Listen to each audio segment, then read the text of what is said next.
Assalamualaikum warahmatullahi wabarakatuh. Selamat pagi anak-anak. Bertemu lagi dengan saya. Saat di kelas 7 kita sudah bertemu pada mata pelajaran sejarah Indonesia. Saat ini kita juga bertemu pada mata pelajaran sama, yaitu sejarah. Tapi sejarah yang berbeda, sejarah kebudayaan Islam. Baik, sebelum lanjut ke materi, saya minta untuk ketua kelas untuk untuk memimpin doa.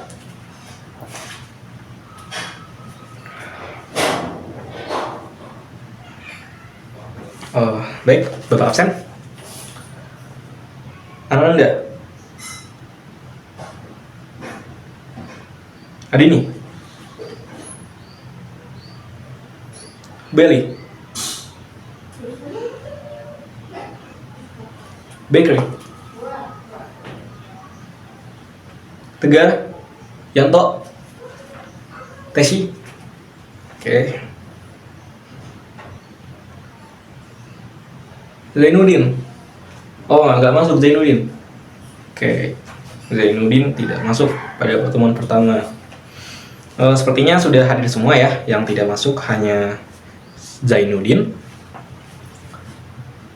Oke. Sebelum masuk ke materi kita, pertemuan sepertinya kita sudah bertemu, karena kita sudah bertemu pada kelas sebelumnya ya. Ini pun masih membahas tentang sejarah. Dan peraturan penilaian Bapak masih sama seperti pada kelas sebelumnya. Tidak berbeda. Bapak pengen tahu apakah adik-adik di sini tahu apa Khulafaur Rasyidin itu? Khulafaur Rasyidin. Ada yang tahu nggak apa itu Khulafaur Rasyidin? Ada yang tahu? Nggak ada. Kalau nggak ada yang tahu, Bapak akan jelaskan apa itu Khulafaur Rasyidin. Khulafaur Rasyidin adalah kekhalifahan setelah wafatnya Nabi Muhammad SAW, yang terdiri dari 4 tokoh, 4 khalifah. Pertama ada Abu Bakar, kedua ada Umar bin Khattab, ketiga Utsman bin Affan, keempat Ali bin Abi Thalib. Kenapa hanya ada 4 Khulafaur Rasyidin? Jadi Bapak pernah melihat pada sosial media, yaitu YouTube, pada ceramahnya Ustadz Abdul Somad, itu mengatakan bahwa Nabi Muhammad SAW itu bilang masa kenabian dan kekhalifahan hanya berlangsung 40 tahun. Jadi 10 tahunnya sudah, yaitu Nabi Muhammad SAW, dan 30 tahunnya setelah dihitung-hitung ternyata hanya ada 4 khalifah ini yang cocok. Bukan 30 tahunnya itu sisanya 4 khalifah ini. Jadi 40 tahun. Setelah wafatnya Nabi Muhammad SAW, khalifah pertama ada Abu Bakar As-Siddiq. Abu Bakar merupakan khalifah pertama dan sahabat dekat Nabi Muhammad SAW. Abu Bakar memiliki ciri kepemimpinan yang adil kepada seluruh kaumnya. Abu Bakar juga itu lebih berfokus pada kaum fakir miskin dan duafa. Abu Bakar ini juga beliau membela kaum lemah. Jadi beliau itu melindungi kaum lemah.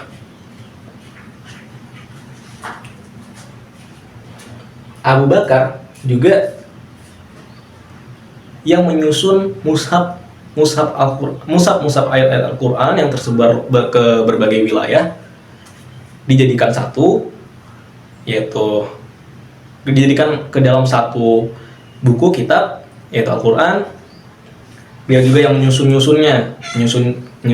ayat-ayat itu dengan teman-teman atau sahabat pada masa khalifah beliau. Jadi itu Al-Quran itu adalah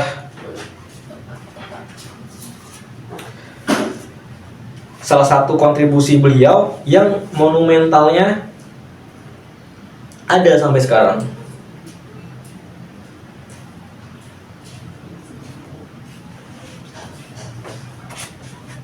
Jadi Abu Bakar pada intinya adalah yang menyusun mushaf Al-Quran.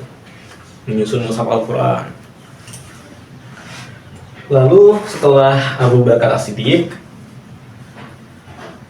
digantikan, setelah Abu Bakar As-Siddiq wafat, digantikan oleh Umar bin Khattab.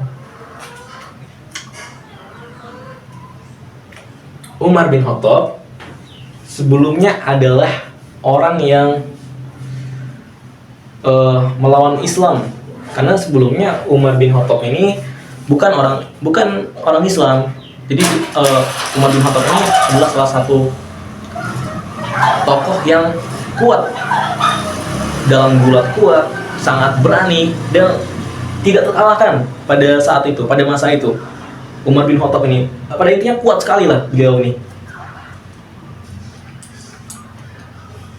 Lalu Nabi Muhammad SAW itu berdoa pada masa itu. Saat itu ada dua tokoh, salah satunya adalah tokoh Umar bin Khattab yang sangat berani, sangat kuat. Tapi dia menentang Islam, dua tokoh ini. Jadi Nabi berdoa, andaikan salah satu dari mereka itu masuk Islam, mungkin Islam itu menjadi agama yang tersebar dan agama yang kuat gitu. Andai beliau Islam, jadi dakwah itu kan tadinya dilakukan sembunyi-sembunyi. Karena Umar bin Khattab ini sangat kuat, jadi dakwah itu dilakukan secara terang menerang. Bahkan Umar bilang, saya sudah masuk Islam pada masa itu. Siapa yang berani melawan saya kalau tidak salah. Jadi beliau bergulat dari pagi hingga malam, namun tidak ada yang bisa mengalahkan beliau. Umar bin Khattab ini juga dikenal dengan sifatnya yang tegas, sangat tegas, lalu berani dan kuat ya. Setelah Umar bin Khattab, bahkan Umar bin Khattab ini dikisahkan saat ia jalan pun, setan itu nggak berani gitu. Setan tuh minggir dari jalannya Umar bin Khattab, saking berani ya beliau. Setelah Umar bin Khattab wafat, maka digantikanlah dengan Utsman bin Affan, yaitu khalifah ketiga setelah wafatnya Umar bin Khattab.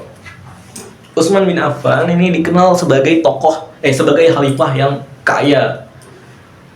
Selain sahabat Nabi, beliau juga dikenal sebagai khalifah yang kaya lah, sahabat Nabi yang kaya lah.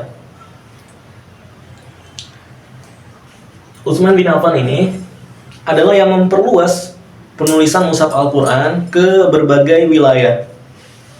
Jadi kalau misalnya Abu Bakar itu yang menyusun Al-Quran, mushaf Al-Quran menjadi satu ke dalam satu buku, Utsman bin Affan ini adalah orang yang menyebarkan mushaf tadi ke berbagai wilayah.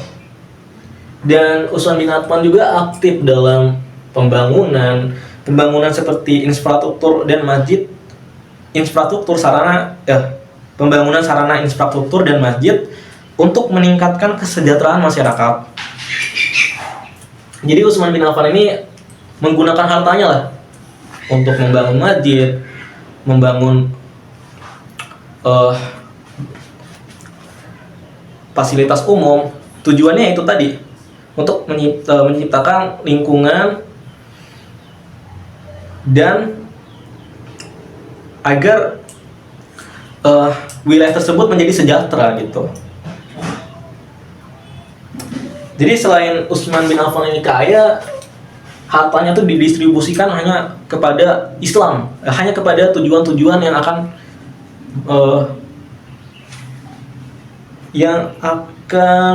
meningkatkan kesejahteraan umat Islam. Jadi hartanya tuh digunakan untuk kebaikan lah, membangun masjid, memberikan sedekah kepada orang yang tidak mampu, dan sebagainya. Jadi Utsman bin Affan itu lebih berfokus kepada infrastruktur Islam pada masa itu. Lalu lanjut ke Ali bin Abi Thalib. Setelah Utsman bin Affan, lanjut ke Ali bin Abi Thalib, yaitu sebagai khalifah keempat.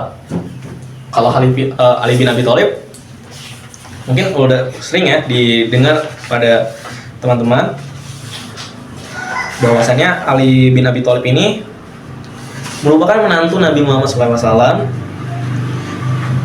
adalah sepupu dan menantu Nabi Muhammad SAW. Kalau Ali bin Abi Thalib itu lebih berperan pada